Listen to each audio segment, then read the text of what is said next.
Hello mga meses, ayun at pagkalipas ng 2 araw, tapos na yung ating parol. Yung basura na empty bottle ng Mountain Dew ay naging kapakipakinabang mga meses. Tapos nakatulong pa tayo sa kalikasan. Papakita ko sa inyo ang finished product ng ating ginawang parol pagkalipas ng 2 days mga meses. Ayan na siya mga meses. Ayan siya mga meses. Finished product ng ating parol.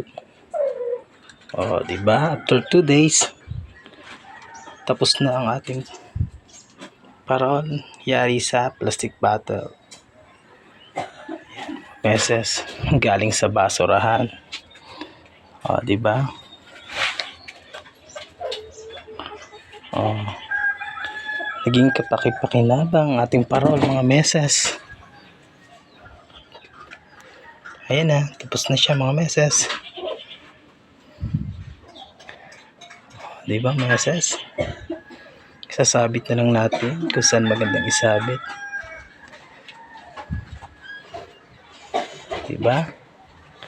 Ang basura naging kapakipakinabang. Yun lang. Bye bye mga meses.